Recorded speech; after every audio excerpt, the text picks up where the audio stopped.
Bueno, entonces avanzamos. Facial.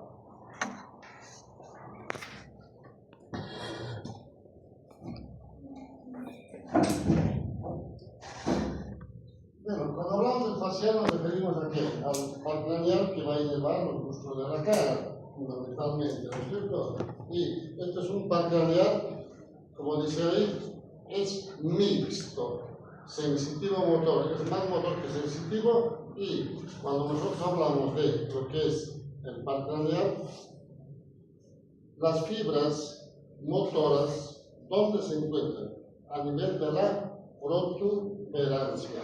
A nivel de la protuberancia. Nosotros fijamos acá, tenemos ahí el origen real del séptimo par craneal, pero las fibras simpáticas, ¿no es cierto?, que nacen del núcleo salivatorio superior, están abajo, a nivel del bulbo, ¿no es cierto?, a nivel del bulbo. Si nosotros fijamos, tenemos acá en este segmento.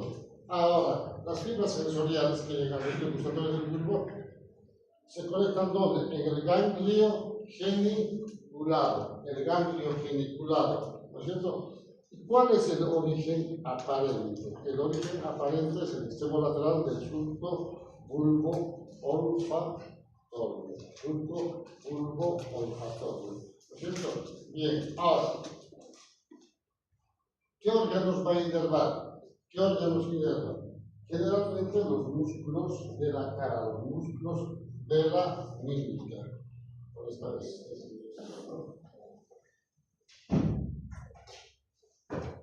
Entonces, los músculos estapelio del estribo, el músculo estinoideo, este va a inervar el vientre posterior del digástrico, no el vientre anterior, el vientre posterior del digástrico. Va a inervar, chicos, las glándulas lagrimales, las glándulas salivales, pero fíjense, las papilas gustativas de los 2/3 anteriores de la lengua. 2/3 anteriores de la lengua, la cara externa del tímpano, la piel del conducto auditivo y todo lo que es el pabellón auricular.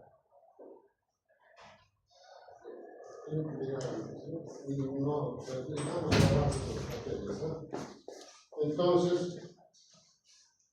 ¿cómo evaluamos esto? Haciendo la mímica, ¿no es cierto?, los movimientos de la cara. Y fundamentalmente, ¿qué? Tenemos que fijarnos el surco nasogeniano, que esté simétrico. Si nosotros vemos que hay una desviación, una asimetría, un borramiento de esto, ¿qué vamos a hacer? Hacer que mueva la boca, abra la boca, infle la boca, ¿no es cierto?, usa el ceño.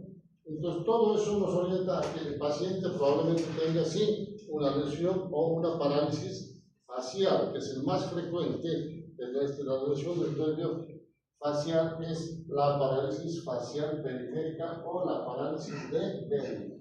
Parálisis de Bell, ¿no es cierto? Dentro de esto, dentro de las parálisis del séptimo par, existe la parálisis facial central y la parálisis facial periférica. El más frecuente es el periférico o parálisis de Bell, ¿no es cierto? Bien, tenemos al vestíbulo coclear. El vestíbulo coclear en general es un par craneal, ¿no es cierto?, más sensitivo. ¿Por qué? Porque está encargado de la audición y el equilibrio, ¿no es cierto? El origen real, ¿dónde está? En el ramo coclear del ganglio de Corti, y el vestibular en el ganglio vestibular del O escarpa.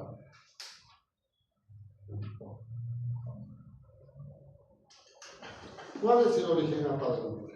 El surco bulbo por fuera del facial. ¿Eso qué significa?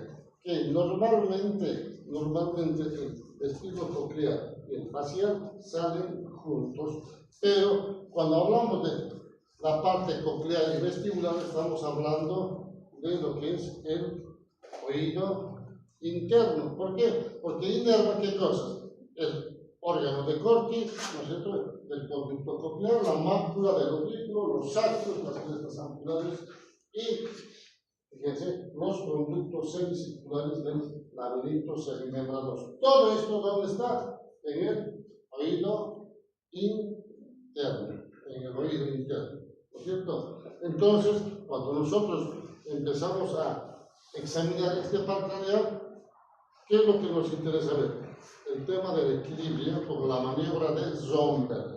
La maniobra de Zomberg que hacemos que el paciente, ¿no es cierto?, se pare con las manos pegadas a los costados, los pies juntos y que cierre los ojos. Y normalmente ya dijimos que tiene un pequeño balanceo que es, digamos, compensatorio para las personas normales que no tienen ninguna lesión del vestíbulo coclear. Pero en este caso, la tendencia es caerse para un lado, donde está la lesión.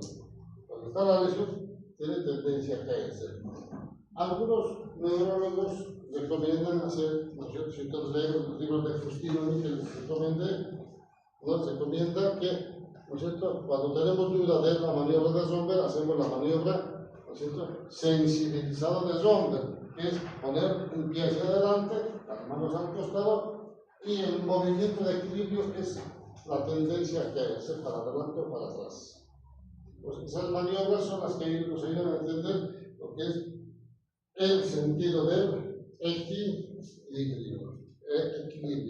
Pero cuando hablamos de la audición, usamos el diapasón. ¿Para qué? Para hacer la maniobra de Riney y la de Weber, ¿no es cierto? Eso ya lo llevaron ustedes, ¿sí? Otorino, ¿están llevando o ya o van a llevar así? Entonces ya saben cómo se hace, ¿no es cierto? Entonces usa el diapasón para ver la conducción aérea y la conducción ósea para ver si escucha simétricamente ambos lados, ¿no es cierto? A veces hay una disminución de la audición cuando usamos el diapasón. Bien, ahora tenemos al glosofaringio. El glosofaringio, ¿no es cierto?, también es un par craneal mixto, motor sensitivo, ¿no es cierto? El motor está encargado de la secreción parasimpática y el sensorial encargado de la sensación general. ¿Dónde está ubicado el origen general? Está ubicado el núcleo, ¿no es cierto?, motor ambiguo del bulbo, pero este par craneal, a partir de ahí, son los llamados los pares craneales bajos. ¿Por qué? Porque están localizados en el bulbo. Y el origen aparente es el extremo superior del surco posoalivar, ¿no es cierto? Si nosotros vemos acá, ¿no es cierto?, vamos a ver que el glosofaringio nace acá. Este es el surco posoalivar. Entonces nace ahí el glosofaringio o noveno par craneal. ¿Qué va a inervar? Si nosotros nos fijamos, por cierto, el músculo estilofaringio, el músculo constrictor de la faringe, ¿no es cierto?, por la vía del plexo faringio, la glándula parápida por la vía del ganglio óptico, los corpúsculos gustatorios, pero fíjense ustedes, de las papilas, ¿no es cierto?, calciformes, y otras las papilas del tercio posterior de la lengua.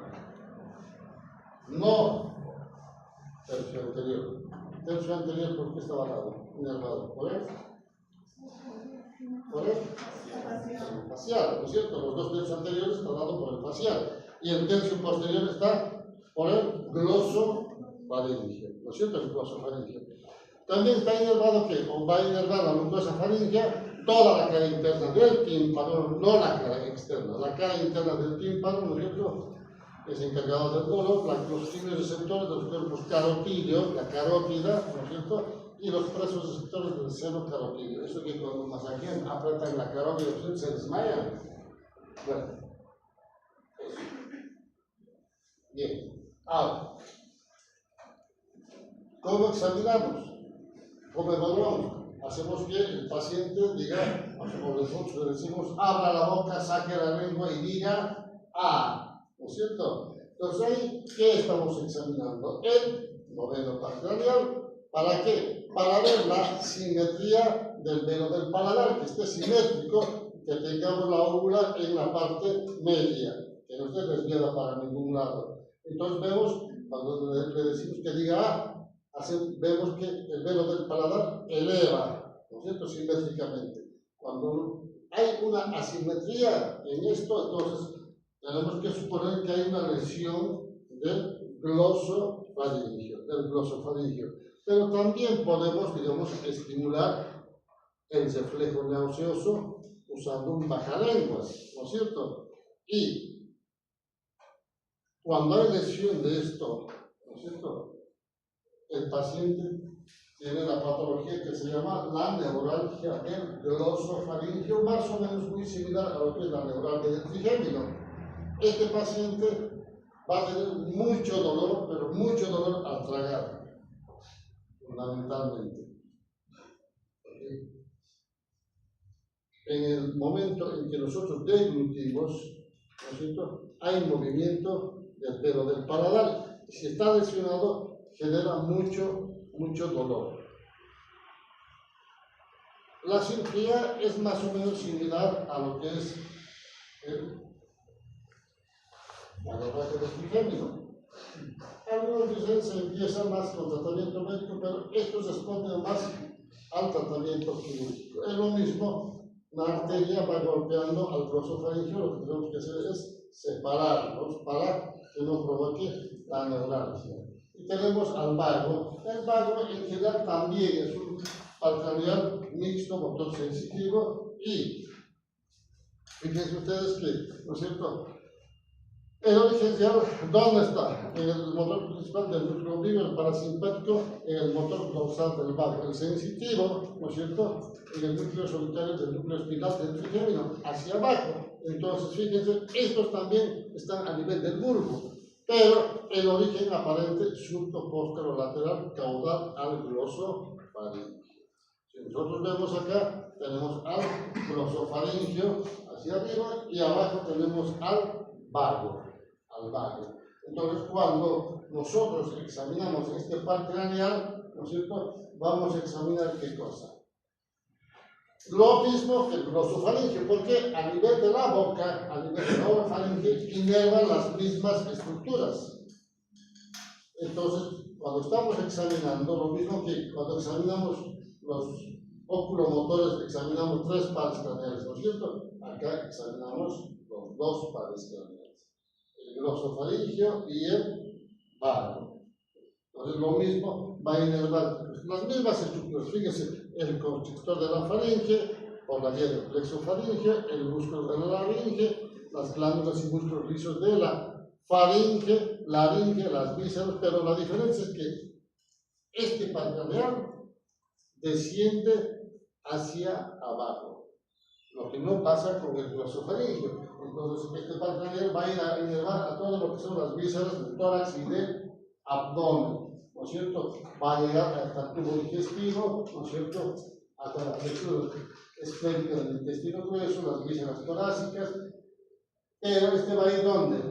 A los receptores de la presión arterial, ¿no es cierto?, de la aorta abdominal, a los receptores del dolor y la temperatura, el tacto y la presión de la laringe, el conducto auditivo externo, la caries del ventrículo, la oreja, las meninges y la fosa craneal posterior. Pues fíjense ustedes que el vago va a inervar más estructuras que el glosofaringio, ¿no es cierto? Además, va a inervar ¿qué cosa? La laringe, que es lo que no inerva el glosofaringio. Entonces, cuando vemos esto, ¿no es cierto?, ¿cómo examinamos? Lo mismo, el reflejo nauseoso, la elevación del velo del paladar, y si está lesionado, vamos a ver que esta óvula está, como la foto, desviada para un lado. Entonces, yo tengo que pensar que está lesionado o el noveno o el décimo, o está lesionado ambos, porque nacen juntos. Pero, ¿no es cierto?, la diferencia es que cuando el paciente tiene una disfonía en el lenguaje, con seguridad la lesión es del 10º par craneal, no del noveno. ¿Por qué? Porque va a inervar a las cuerdas bucales, porque no hace el glosofaringio. Entonces, esa es la diferencia que nosotros cuando vemos que el paciente tiene una disfonía. Pero a veces estos pacientes que tienen lesión del décimo, a veces hacen el reflujo nasal. Por alguna vez nos enseñaron a los pacientes pediátricos cuando toman leche alguna vez y les sale por la nariz, es el reflujo nasal, pero ellos es por inmadurez. ¿No es cierto? Por eso que cuando dan la leche, ¿no es cierto? Le ponen con la cabeza arriba y le hacen lo que llaman cornechita, ¿no es cierto? Golpean la espalda. En los adultos, si hay reflujo nasal, es porque está lesionado el vago. Entonces, fíjense ustedes que cuando examinamos a los pares bajos, estamos examinando el noveno al décimo en las mismas estructuras. Tenemos al accesorio o espinal. Esto es mucho más sencillo. ¿Por qué? Porque es un par craneal eminentemente motor. Va a inervar varios músculos, pero en los que a nosotros nos interesa examinar es al músculo esternocleidomastoideo y al músculo trapézico. Entonces, ¿y cómo examinamos? Entonces, hacemos que mueva la cabeza para un lado, hacemos contrarresistencia, ¿no es cierto? Y vemos que si no tiene fuerza es que hay lesión del esternocleidomastoideo. Pero si nosotros vemos que hay una asimetría del hombro, es que también hay una lesión, ¿no es cierto?, de las ramas del trapecio. Entonces, eso es lo que nos ayuda. Pero ¿cuál es el origen de este par craneal? No está en el bulbo ni en la protuberancia, está en las raíces de la médula, ¿no es cierto?, cervical, en las primeras raíces cervicales. Entonces, este par craneal ya no está en el tronco cerebral, está en la médula, ¿no es cierto?, en la médula. Origen ya los puntos anteriores resulta que existe la médula, los segmentos se unen a C5 y el origen aparente del surco lateral, ¿no es cierto?, de la médula espinal. Tenemos al hipogloso. El hipogloso lo mismo, es un par craneal puramente motor, exclusivamente motor, que va a dar origen a qué? El origen real, ¿dónde está? En el bulbo. Este está así en el bulbo. Pero, ¿no es cierto?, el origen aparente, el surco preolivar del bulbo, no lo mismo que los otros anteriores. En el otro era posolivar, ¿no es cierto? Este es preolivar. Entonces, ¿qué es lo que va a inervar? Fundamentalmente, todos los músculos extrínsecos de qué? De la lengua, excepto al palatogloso, que está inervado ¿por qué? Por el vago. De cualquier manera, cuando examinamos este par craneal nos interesa el movimiento de la lengua. Y cuando vemos que hay una lesión, ¿no es cierto?, vamos a ver la lengua de esta manera. Desviación a un lado, ¿no es cierto? Entonces yo sé que cuando veo esto, tiene lesión del hipogloso, ¿no es cierto?, del hipogloso. Entonces ya cuando examinamos, ¿no es cierto?, examinamos la lengua y hay esto que, ¿no es cierto?, cuando hay alteración o parálisis o lesión de este par craneal, el paciente no va a articular bien las palabras. Quiero una cosa que compara, sería una disartria. ¿Por qué?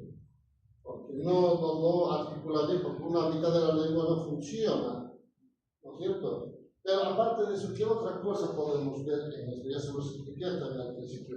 Tenemos que ver las fasciculaciones de la lengua. Si nosotros vemos que hay fasciculaciones en la lengua, siempre debemos pensar que este paciente puede tener ¿qué cosa? Un ELA. ¿Y qué es el ELA? Esclerosis lateral amiotrófica, ¿no es cierto? Entonces, cuando uno ve las fasciculaciones, uno tiene que sospechar de eso. Y si son médicos generales o médicos de otra especialidad, enviárselo al especialista, al neurólogo, al neurocirujano, ¿no es cierto? Y si son neurólogos, obviamente con mayor razón sospechan de esto y hacen todos los estudios para confirmar que este paciente tenga o no la esclerosis lateral amiotrófica. ¿Quedó claro todo esto?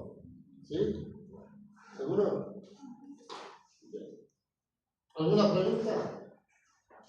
¿Nada?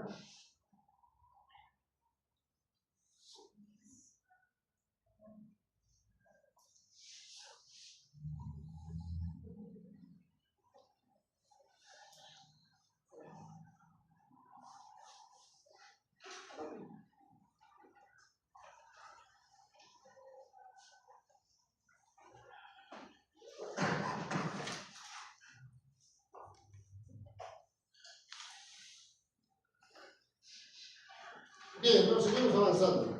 Tenemos cefalea. Bueno, ya vimos muchas cosas que nos interesan, como ser el examen de neurología, historia clínica, ya hablamos de la sema isquémica también, ¿no es cierto? Los síndromes globales también hablamos, ¿no es cierto?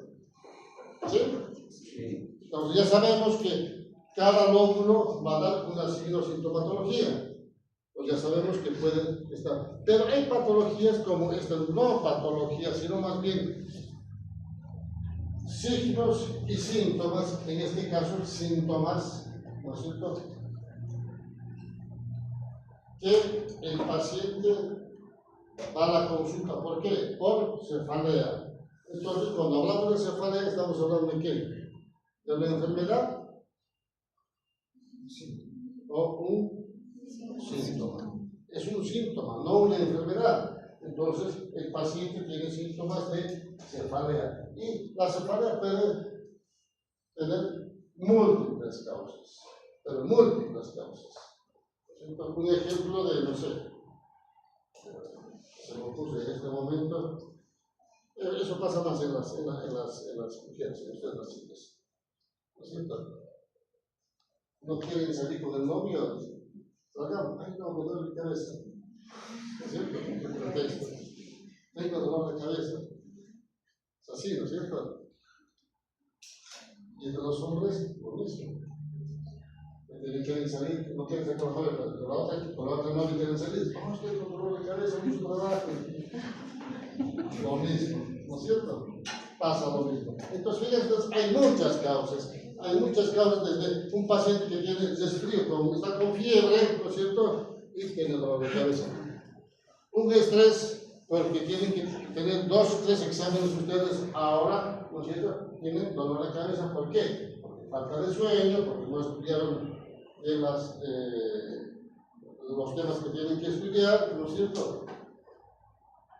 O simplemente, ¿no es cierto?, al salir de la casa, esa mala casualidad se golpea la cabeza, ¿no es cierto? Cefalea. Entonces, fíjense, hay muchas causas de cefalea. Entonces, cuando hablamos de cefalea, en general, fíjense, ¿cuál es el concepto? Una sensación molesta localizada en la parte superior de la cabeza que va de adelante para atrás o de atrás para adelante, ¿no es cierto? Y, ¿no es cierto?, que llega a veces hasta la zona orbitaria. Dice ahí, la cefalea es uno de los trastornos más comunes del sistema nervioso. Es otro concepto. Y otra de las cosas dice acá, una persona adulta, por lo menos una vez en su vida, va a tener la experiencia de cefalea. ¿No es cierto? Yo creo que si les pregunto a ustedes, ¿alguno de ustedes nunca tuvo cefalea? Que levante la mano. No, todos. ¿No es cierto? Si les digo que levanten la mano los que tienen cefalea, para levantar todos. ¿Por qué? Porque sí, tenemos todos en algún momento por alguna causa cefalea. O sea leve, moderado o severo, pero tenemos. ¿No es cierto? Y hay algunos que tienen, digamos, cefalea constante porque tienen ya, digamos, una patología que, ¿no es cierto?, los catalogan normalmente como migraña. Entonces, cuando vemos esto, fíjense, solo un 5% va a ir al médico. ¿Por qué? ¿Por qué no van al médico cuando tienen cefalea? Ustedes, por ejemplo. Se automedican. Se automedican, ¿no es cierto? Entonces toman, no sé, un paracetamol, no sé, una aspirina, cualquier cosa toman, pero se les va. O simplemente no toman nada y desaparece la cefalea, ¿no es cierto? Y de estos, solo el 1% va a tener alguna patología en el cerebro, en el sistema nervioso central. Y de esos, solo el 30% va a tener, ¿no es cierto? Solo el 30% va a tener cefalea como único síntoma. Como único síntoma. Entonces, cuando hablamos de cefalea, es que tenemos que prestar atención, ¿no es cierto?, a la cefalea, porque el paciente dice, doctor, me duele mi cabeza. ¿Qué hacemos? ¿Qué hacen ustedes? O los médicos de guardia, o los residentes, que hacen, tiene cefalea este paciente. No, señora, usted tiene migraña. El paciente se va feliz. El doctor me dijo, tengo migraña. ¿El examen no? No. ¿Es un interrogatorio? No. Pero ya se va con el diagnóstico equivocado o el tratamiento equivocado. Toda su vida cree que tiene migraña. ¿Por qué? Porque el médico se lo dice. Porque el paciente cree, ¿no?, que el médico sabe todo. Es el concepto de la gente común. El doctor sabe todo. Ustedes saben todo. 6 meses van a ser médicos. Saben todo. ¿No?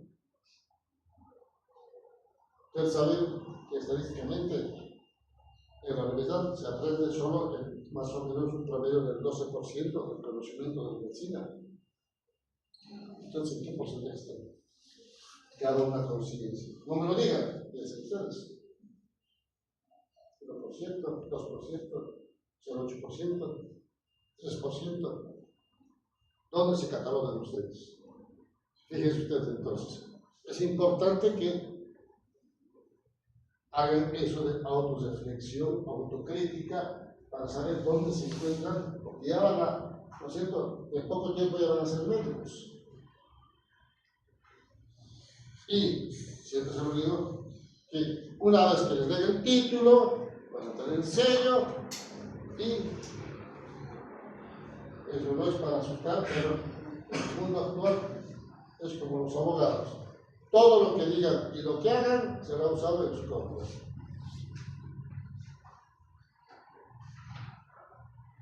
Entonces, mucho cuidado con decir, con prescribir y con llegar al diagnóstico. Entonces, por eso es importante prestar atención a este tipo de síntomas que tiene el paciente, un síntoma vago que, ¿no es cierto?, no dice nada, pero dice todo. La cefalea nos dice que el paciente tiene algo, pero no dice qué. Tenemos que averiguar. Entonces, para esto existe esta clasificación, la clasificación primaria y las clasificaciones secundarias, ¿no es cierto?, dentro de lo que es las cefaleas. Y hay otras que son las neuralgias o dolor parcial, que lesiones vecinas al cerebro van a provocar dolor. Y estas, las cefaleas no calificables por lo clasificables, donde tiene dolor de cabeza, busca y no encuentra nada, pero sigue con dolor de cabeza, o cefalea, que se llamamos nosotros. Entonces, para esto hablamos en la clasificación primaria de las cefaleas como la migraña y las cefaleas por estrés. Si hablamos nosotros de migraña, ¿por qué tomamos en cuenta la migraña? Porque en general, ya se los dije, en la práctica médica, el paciente va por cefalea y el médico por inexperiencia, falta de conocimiento, ¿no es cierto?, o por negligencia.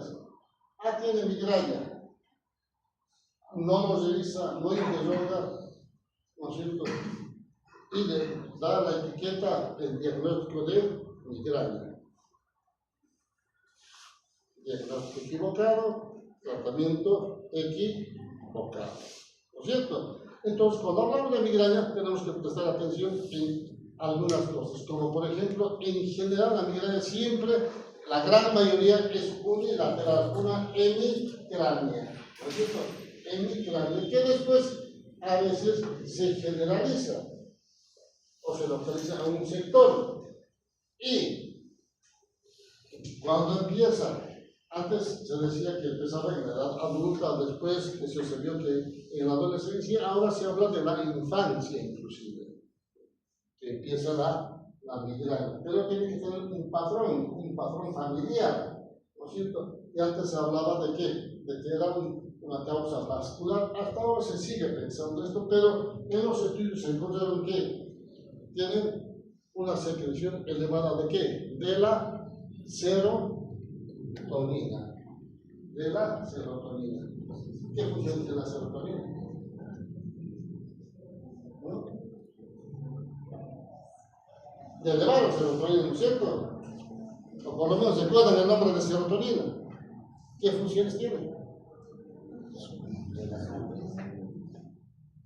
¿De qué? Relajante. ¿Están de acuerdo? Pues más bien de euforia. ¿Ah? De la alegría. Después, ¿qué más? ¿De qué? La serotonina es de la sustancia de qué?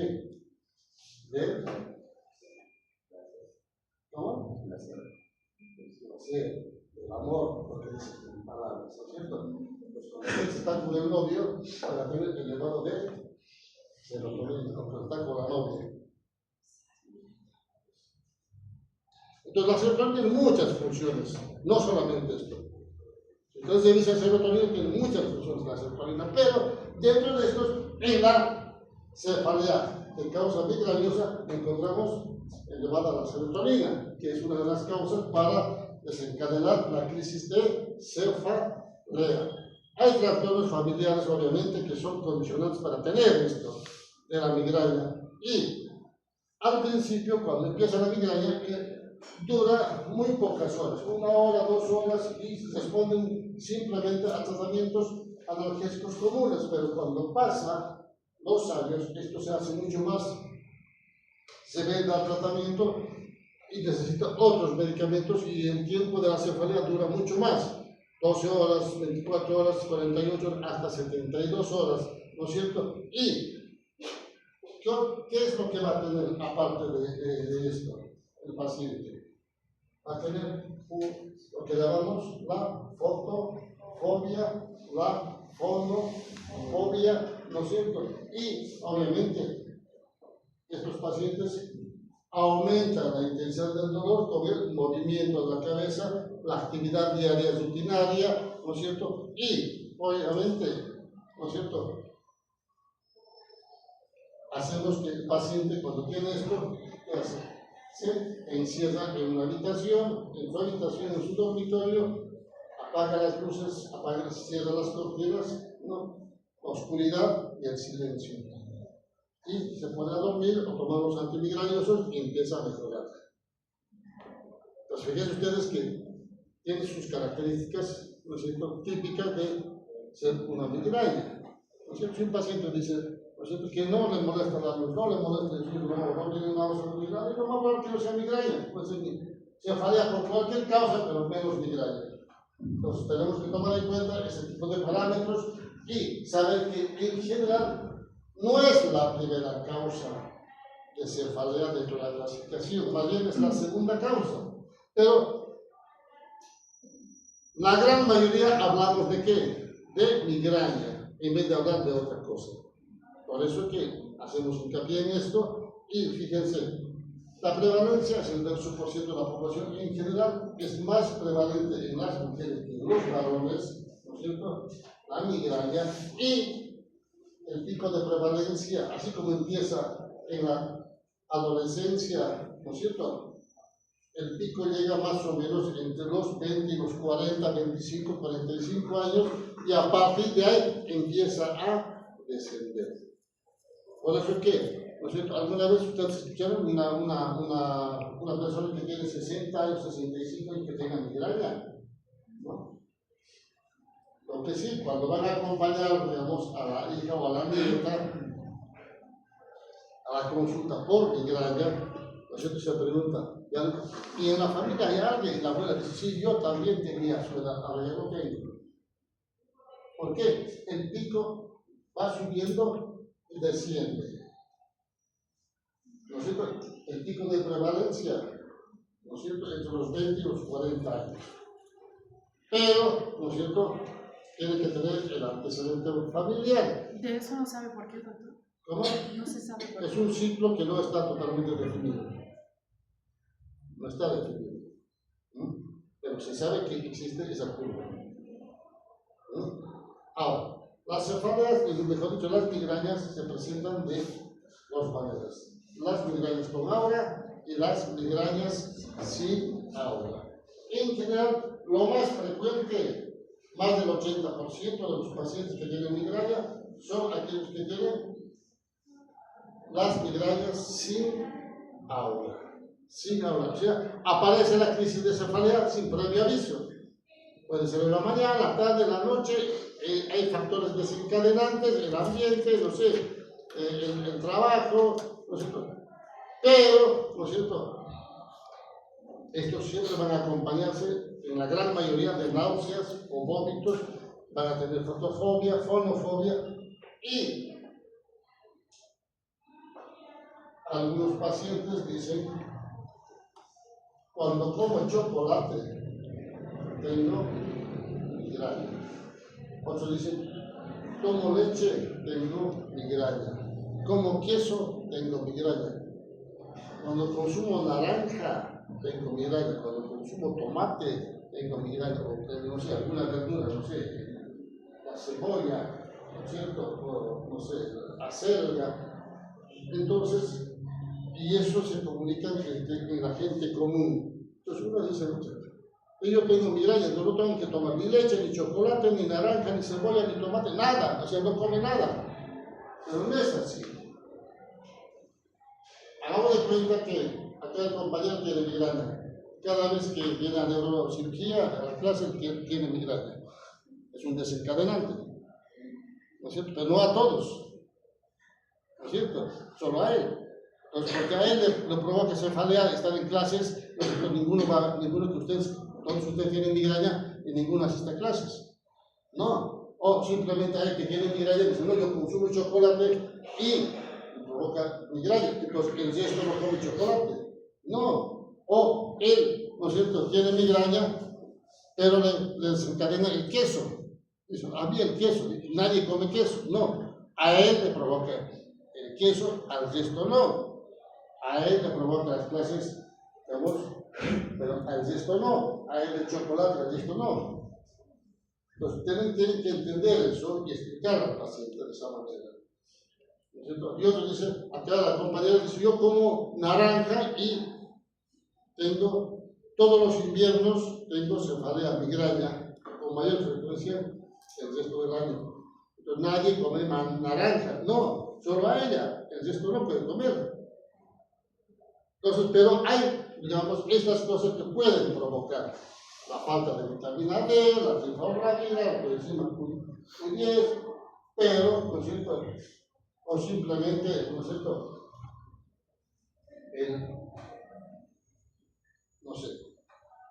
el estudiar, ¿no es cierto?, provoca estrés, pero como es migrañoso, el estrés te desencadena la migraña, pero no digamos, no tiene la cefalea por estrés, sino desencadena la migraña. Entonces, fíjense ustedes, todo eso son condicionantes de tener migraña. Van entendiendo esto, ¿no? Necesito que entiendan bien.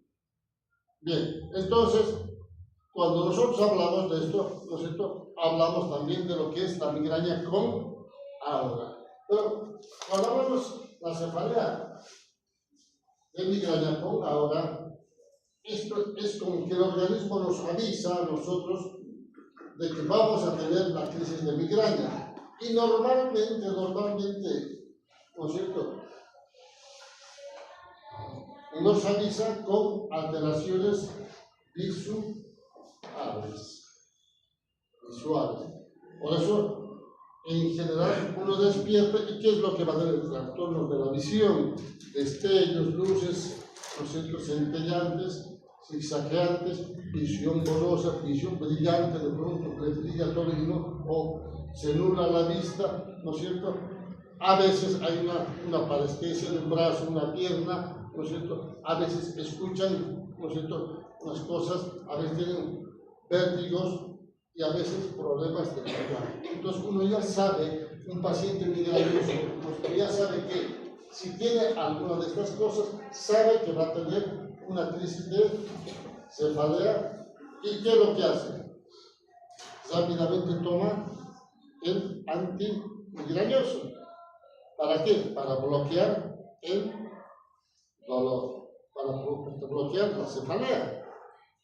Pero ya cada paciente migrañoso tiene alguna de estas cosas y sabe que cuando va a pasar esto, ¿no es cierto?, va a tener cefalea. No es que todos los pacientes tienen que tener todo esto, no, solo algunas de las cosas. Solo algunas de esas cosas va a tener como preaviso de que va a tener una crisis de migraña.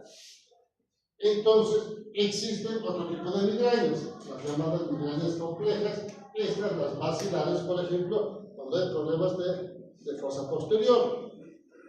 Hay otras que son las migrañas oftalmoplégicas, caída del párpado. Uno se asusta y piensa en cualquier cosa, ¿no es cierto?, menos en migraña, en cefalea y tener esto. Las migrañas secundarias a trauma, en general estos, cuando el paciente tiene un golpe y a partir de él tiene migraña. En general no es que el trauma provoca la migraña. El paciente ya estaba condicionado a tener migraña y probablemente el golpe ha sido el desencadenante, si quieren, circunstancial. ¿No es cierto? Antes de eso no tenía migraña, pero ahora tengo, después del golpe, después que me golpeé la cabeza, tengo migraña.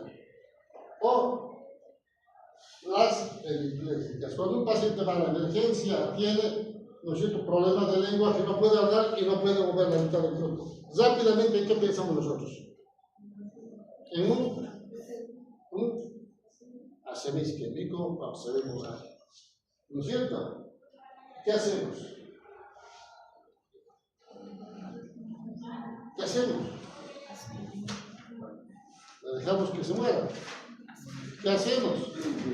¿Ah? ¿Una qué? Una tomografía, dice. Compañero, ¿qué hacemos? ¿Está bien? ¿No? Aspirina. Le damos aspirina en ese momento. ¿Qué más? ¿Qué hacemos? ¿Qué hacemos? Ahí del fondo, ¿qué hacen ustedes? No dejen que se muera el paciente.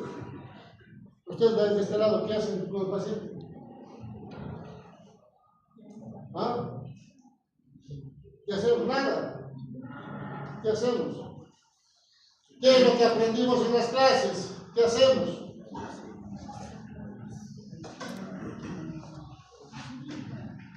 El examen neurológico. Después, interrogatorio. Después, antecedentes. ¿No es cierto? Eso es lo que tenemos que hacer. Preguntar. Porque si nosotros pensamos en una ACV y le hacemos una tomografía, ¿no es cierto?, el paciente, ¿no es cierto?, viene con la tomografía y no tiene nada. ¿Y qué hacemos? Está con hemiplegia y no tiene nada. Entonces pensamos, uy, es un ACV isquémico, porque en las primeras horas en la tomografía no se ve nada. ¿Qué le decimos? Tiene un ACV isquémico. ¿Sí? ¿O no? Pues, ¿qué hacemos?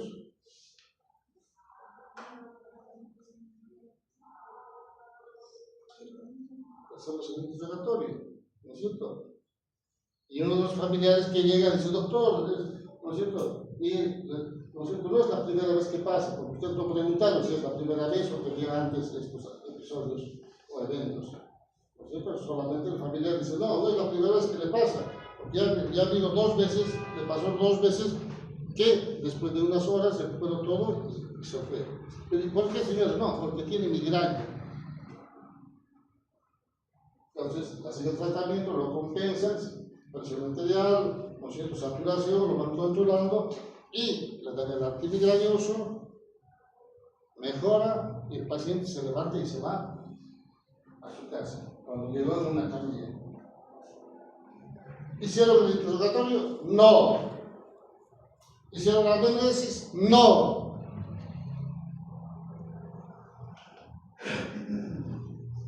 Por eso avanzamos las clases secuencialmente, que es lo que deben hacer. Está bien lo que dijeron la ACV, hacer la tomografía, pero primero hay que compensar al paciente, estabilizarlo. Mientras se estabiliza, hacer el interrogatorio, la anamnesis y la historia clínica. Si no hacemos eso, ¿qué hacemos? Diagnóstico equivocado, tratamiento equivocado. Por eso les digo que tienen que tomar en cuenta, tienen que prestar atención. Y la cefalea no es migraña, simplemente es un montón de cosas. Pero en este caso, de la migraña compleja, tenemos que investigar bien antes de cometer errores. ¿Es cierto? Bien. ¿Alguna pregunta, jóvenes? Nada. Vamos a quedar en tratamiento por ahora. Y continuamos la próxima clase. ¿Sí? Entonces, si no hay preguntas, terminamos la clase.